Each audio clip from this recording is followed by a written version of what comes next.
नमस्ते बच्चे, आज आप सबका इस वर्ग में स्वागत है। आज हम देखने वाले हैं विशेषण। पिछले वर्ग में हम विशेषण की आधा हिस्सा देख चुके थे, यानी एक विशेषण के बारे में देख चुके थे।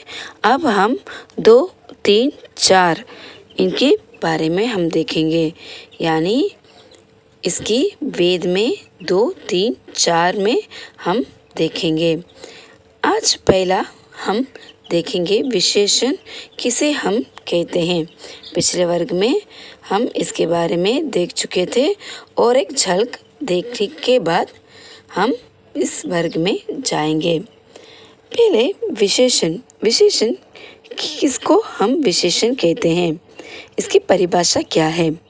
विशेषण संज्ञा या सर्वनाम की विशेषता बतलाने वाले शब्द को हम विशेषण कहते हैं।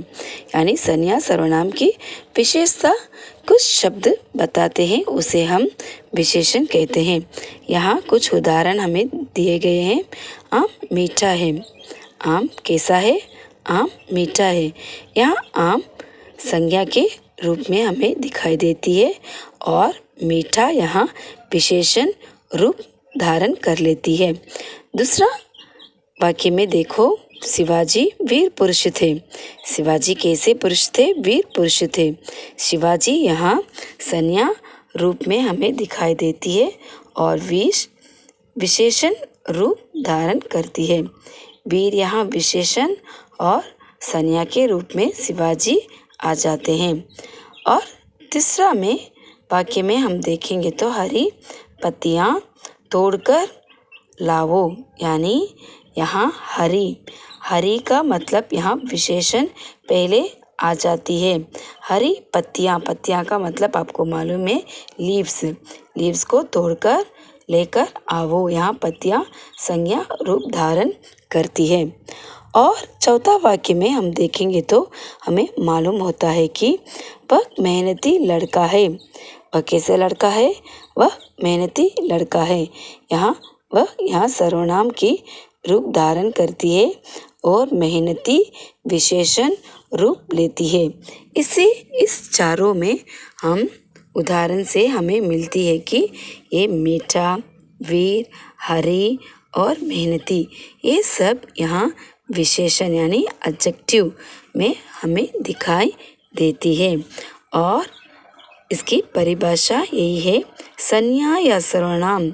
यहाँ संज्ञा आम, शिवाजी और पत्तियां और वह, ये वाक्य यहाँ संज्ञा या सर्वनाम की विशेषता को बताने वाले शब्द को, इस शब्द विशेष शब्द यहाँ है मीठा, वीर, हरी और मेहनती, इसके बारे में बताने वाले शब्द को ही हम विशेषण कहते हैं। विशेषण की वेद यानी इसके 4 वेद माने जाते हैं। पहला है गुणवाचक विशेषण और संख्यावाचक विशेषण और परिणामिक वाचक विशेषण, और चौथा है सर्वनामिक विशेषण। इस 4 को हम एक एक करके देखेंगे। हम पिछले वर्ग में गुणवाचक विशेषण के बारे में देख चुके हैं, इसलिए उसके अलावा हम और 3 विशेषण के बारे में यहाँ देखेंगे। संख्यावाचक विशेषण, जो विशेषण संज्ञा या सर्वनाम की संज्ञा के बारे में बताते हैं उन्हें संख्यावाचक विशेषण कहते हैं। जिस वाक्य में हमें संज्ञा या सर्वनाम की संज्ञा के बारे में हमें बोध होता है, उसे ही हम विशेषण यानी संख्यावाचक विशेषण हम कहते हैं।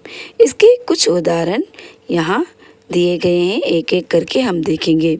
जैसे 1, 2, 4, पहला, पांचवा, आधा, दोनों, तीनों, चारों, दुगना, तिगना, सैकड़ों, असंख्य आदि को हम यहाँ उदाहरण के रूप में देख सकते हैं। यहाँ नीचे कुछ वाक्य उदाहरण में दी गई है। एक एक करके हम देखेंगे। भारतीय टीम ने 100 रन बनाए हैं, यानी यहाँ भारतीय टीम कितने रन बनाए हैं? यहाँ 100 रन बनाए हैं। इनकी टीम मिलकर 100 रन यहाँ बना चुकी है। यहाँ संज्ञा का रूप यहाँ धारण करती है भारतीय टीम, और 100 यहाँ संज्ञावाचक विशेषण के रूप में हमें मिलती है। दूसरे वाक्य में तुम दोनों गाना गाओ, यहाँ तुम यहाँ सर्वनाम के रूप में आती है और दोनों यहाँ संख्यावाचक विशेषण के रूप धारण करती है। तीसरे में हम देखेंगे तो कक्षा में 20 बच्चे हैं। कितने बच्चे हैं कक्षा में? कक्षा का मतलब आपको मालूम है वर्ग में 20 बच्चे हैं। यहाँ कक्षा सर्वनाम के रूप धारण करती है, और लेकिन ये कक्षा सर्वनाम नहीं संज्ञा के रूप में धारण करती है, और 20 बच्चे यहाँ संख्यावाचक विशेषण के रूप धारण करती है। मुझे आधी रोटी चाहिए, मुझे यहाँ सर्वनाम के रूप में आती है, और आधी यहाँ संख्यावाचक विशेषण में हमें मालूम होती है, यानी गिनती के रूप में हमें मालूम होती है।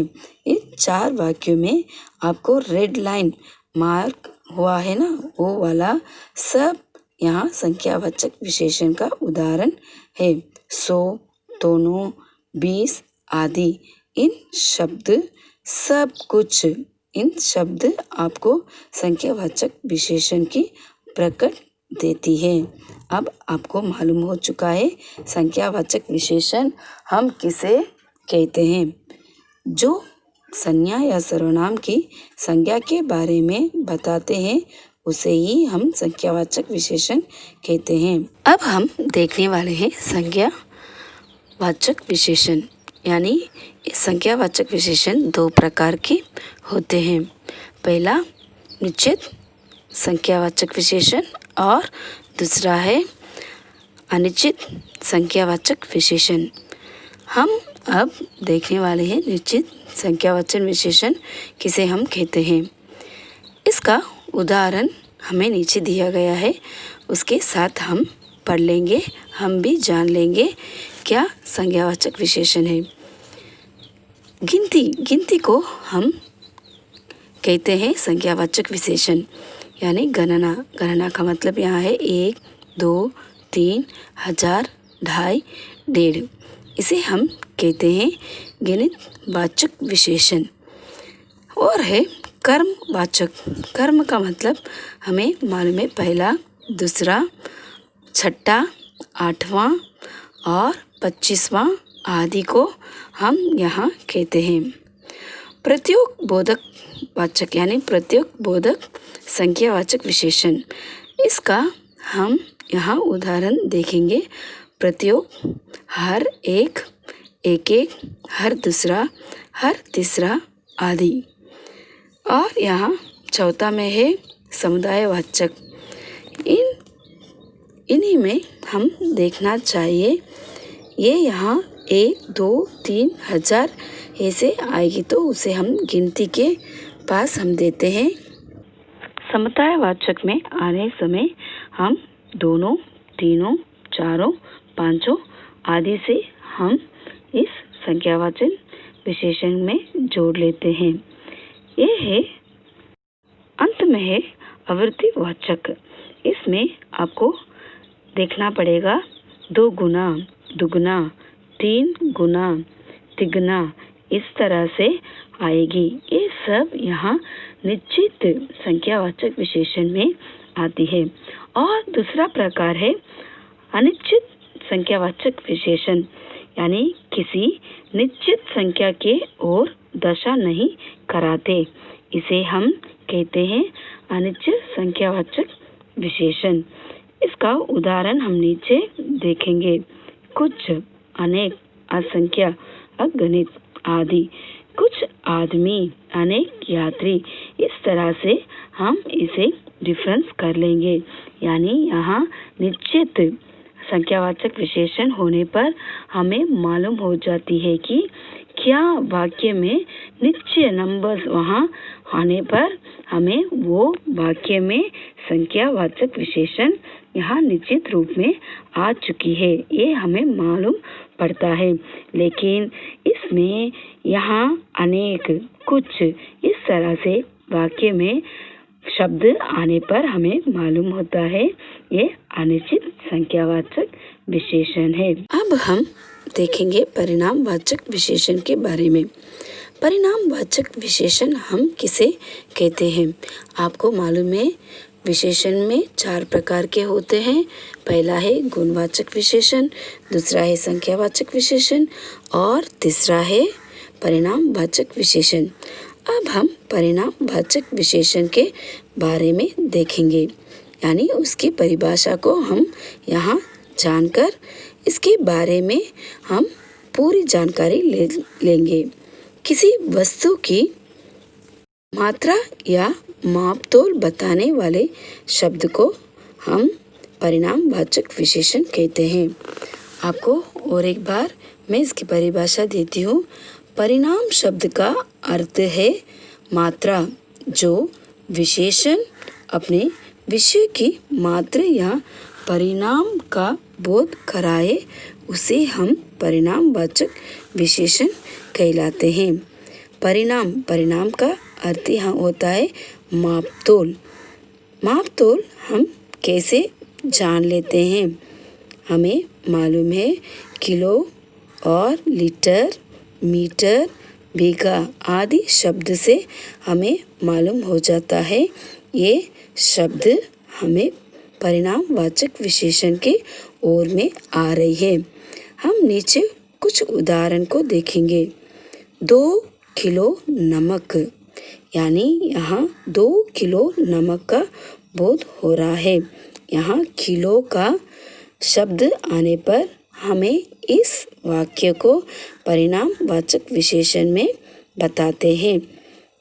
नेक्स्ट वर्ड्स को हम देखेंगे, यानी 4 मीटर कपड़ा। यहाँ इस शब्द अच्छी तरह से देखो, यहाँ मीटर का शब्द आने पर हमें मालूम हो रहा है ये शब्द परिणामवाचक विशेषण है। और तीसरा में देखो 2.5 लीटर दूध, यानी 2.5 लीटर दूध। यहाँ लीटर की मापतोल यहाँ हो रही है। और हम चौथा सेंटेंस में देखेंगे तो हमें मालूम होता है 2 बीघा जमीन। बीघा यहाँ परिणामवाचक विशेषण की बोध कराती है। और 5वां वाक्य में हम देखेंगे तो हमें मालूम होता है 100 ग्राम हल्दी, यानी यहाँ ग्राम की बोध यहाँ कराती है। अब हमें अच्छी तरह से मालूम हो चुका है। हम इस उदाहरण को देखने पर ये वाक्य में किलो, मीटर, लीटर, बीघा, ग्राम आदि आने पर ये शब्द पूरा परिणामवाचक विशेषण की बोध कराती है। और हम थोड़ा सा सेंटेंस भी देख लेंगे। मैंने 10 किलो आटा खरीदा, यानी 10 किलो यहाँ हो जाता है परिणामवाचक विशेषण। यहाँ 10 आने पर 10 का शब्द हम गिनती में ले आ सकते हैं। ये संख्यावाचक विशेषण के प्रकार में भी आ सकती है। लेकिन यहाँ 10 किलो आने पर हम इस सेंटेंस को यहाँ परिवर्तन करना पड़ेगा परिणामवाचक विशेषण में। मुझे 1 लीटर दूध चाहिए, ये भी हम परिणामवाचक विशेषण में लेकर आएंगे। अब हम परिणामवाचक विशेषण का 2 प्रकार के बारे में देखेंगे। यहाँ कैसे संख्यावाचक विशेषण का 2 प्रकार होती है, वैसे ही परिणामवाचक विशेषण का 2 प्रकार यहाँ हमें दिखाई दे रही है। पहला है निश्चित परिणामवाचक विशेषण और दूसरा है अनिश्चित परिणामवाचक विशेषण। ये निश्चित परिणामवाचक विशेषण क्या होती है? जहाँ निश्चित परिणाम का पता चल रहा हो उसे हम निश्चित परिणामवाचक विशेषण कहते हैं। जैसे जो विशेषण अपनी विषयों की निश्चित मापतोल संबंधी विशेषता प्रकट कराते हैं उसे हम निश्चित परिणामवाचक कहलाते हैं। जैसे हम पहले उदाहरण देखे थे उसमें 2 किलो, 4 मीटर, 2.5 लीटर और 100 ग्राम आदि को हम यहाँ देख सकते हैं निश्चित रूप में, यानी निश्चित परिणामवाचक के रूप में हम देख सकते हैं। और कुछ उदाहरण भी हम यहाँ देखेंगे। 5 लीटर तेल और 10 मीटर कपड़ा, 1 क्विंटल कोयला, ये भी हम इसकी परिणाम विशेषण यानी निश्चित परिणाम विशेषण में हम ले आ सकते हैं। और दूसरा है अनिश्चित परिणामवाचक विशेषण। जहाँ निश्चित परिणामवाचक का पता नहीं चल रहा हो उसे हम कहते हैं अनिश्चित परिणामवाचक विशेषण। इसके बारे में और एक बार अच्छी तरह से जानकारी ले लेंगे। जो विशेषण अपनी विषयों की मापतोल संबंधी जानकारी तो दे परंतु उससे उनकी निश्चित परिणाम या मात्रा का पता नहीं चले उसे हम अनिश्चित परिणामवाचक विशेषण कहलाते हैं। हमें अच्छी तरह से अब मालूम हो गया है हम किसे निश्चित वाचक यानी निश्चित परिणामवाचक विशेषण कहते हैं और किसे अनिश्चित परिणामवाचक विशेषण कहते हैं। अनिश्चित परिणामवाचक विशेषण का थोड़ा उदाहरण यहाँ हम देखेंगे। कुछ, थोड़ा, जरा, ज़्यादा, ये सब हम इसमें शामिल कर सकते हैं। थोड़ा पानी देना, यहाँ थोड़ा का मतलब हमें थोड़ा यहाँ ये मापतोल में नहीं आ रही है। थोड़ा का मतलब यहाँ अनिश्चित परिणामवाचक के ओर में हमें दी गई है, इसीलिए हम थोड़ा को यहाँ अनिश्चित परिणामवाचक के ओर में देख रहे हैं। और जरा सा नमक डालो, जरा। और तीसरे वाक्य में हम देख सकते हैं शिमला में बहुत ठंड पड़ रही है। बहुत, जरा, थोड़ा, ये पूरा वाक्य यहाँ हमें अनिश्चित परिणामवाचक विशेषण में दी गई है। आपको अच्छी तरह से मालूम होना है तो निश्चित रूप में हमें किलो, मीटर, लीटर, ग्राम इस तरह से आएगा तो हमें निश्चित रूप में आ सकती है। ये सब हमें जानकारी लेना चाहिए कि ये निश्चित परिणामवाचक रूप में आ रही है। अनिश्चित में आ रही तो थोड़ा, जरा, बहुत ये शब्द आने पर हमें मालूम हो जानी चाहिए कि ये परिणामवाचक विशेषण अनिश्चित परिणामवाचक विशेषण में आ रही है। अब हम देखने वाले हैं विशेषण का अंतिम प्रकार को, सर्वनामिक विशेषण या सांकेतवाचक विशेषण। इसकी परिभाषा इस तरह से होती है। जो सर्वनाम शब्द विशेषण के रूप में प्रयुक्त होते हैं वे सर्वनामिक विशेषण कहलाते हैं।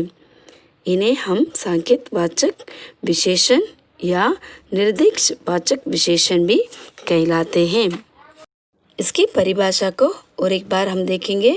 यदि कोई सर्वनाम किसी संज्ञा के पूर्व आकार उसके ओर संकेत करे या इसकी सर्वनाम न रहकर सर्वनामिक विशेषण बन जाती है, इसे हम कहते हैं सर्वनामिक या सांकेतवाचक विशेषण। इसके कुछ उदाहरण हम देखेंगे, जैसे यह, वह, इस, उस आदि को। अभी हम नीचे दिए गए उदाहरण को देखेंगे। ये गीत किसने लिखा है, यानी हमें यहाँ क्वेश्चन मार्क्स में आ रही है ये गीत किसने लिखा है। किसने ये गीत लिखा है, यह गीत किसने लिखा है। इसके हम यहाँ सर्वनामिक यानी यह वर्ड यहाँ सर्वनामिक के बोध कराती है। गीत हमें संज्ञा के रूप में मिल जाती है। ये गीत किसने लिखा है? दूसरा वर्ड में हम देखेंगे यानी दूसरा वाक्य में हम देखेंगे तो इस थाली में परसो यानी इस थाली का मतलब आपको मालूम है प्लेट में खाना डालो। यहाँ इस वाक्य में हमें संकेत हो रहा है यानी कोई तो हमें इशारा कर रहे हैं। इशारा करने पर इस वाक्य को हम जरूर कह सकते हैं ये संकेत वाचक विशेषण है। इस थाली में परसो, यहाँ इस शब्द सर्वनामिक रूप में आ चुकी है। थाली में परसो इस वर्ड्स को हम यहाँ संकेत वाचक विशेषण यानी कोई तो इशारा करने पर हम उसे संकेत वाचक विशेषण कहते हैं। यह सूटकेस मेरा है, वह सूटकेस आपका है यानी यह सूटकेस मेरा हो चुका है और यहाँ वह सूटकेस आपका है। यहाँ मेरा, आपका, नाम, यहाँ शब्द आपको सर्वनाम में आ जाती है। यहाँ सर्वनाम की बोध कराते हैं ये वर्ड्स को हम सर्वनामिक शब्द कहते हैं यानी सर्वनामिक विशेषण कहते हैं। और कुछ उदाहरण भी हम यहाँ देख सकते हैं। वह लड़का दौड़कर जीत गया यानी वह लड़का दौड़कर जीत गया। ये किताब मोहन की है, यह किताब मोहन की है। यहाँ ये शब्द को हम सर्वनामिक विशेषण में लेकर आ जाते हैं। अब आपको मालूम हो चुका है विशेषण के कितने प्रकार होते हैं और पहले प्रकार गुणवाचक है और दूसरा संख्यावाचक विशेषण है। संख्यावाचक विशेषण में आपको 2 प्रकार की होती है, निश्चित संख्यावाचक विशेषण और अनिश्चित संख्यावाचक विशेषण। और तीसरा में हम परिणाम वाचक विशेषण के बारे में देख चुके हैं यानी परिणाम वाचक यहाँ होती है निश्चित परिणाम वाचक विशेषण और अनिश्चित परिणाम वाचक विशेषण। और चौथा है सर्वनामिक यानी संकेत वाचक विशेषण। ये 4 भी हम यहाँ देख चुके हैं। विशेषण का 4 प्रकार होते हैं। उन 4 प्रकार भी किस तरह से हम इसकी जानकारी ले सकते हैं, इसकी जानकारी हम इस वर्ग में ले चुके हैं। धन्यवाद बच्चे, फिर अगले वर्ग में आपसे मिलेंगे।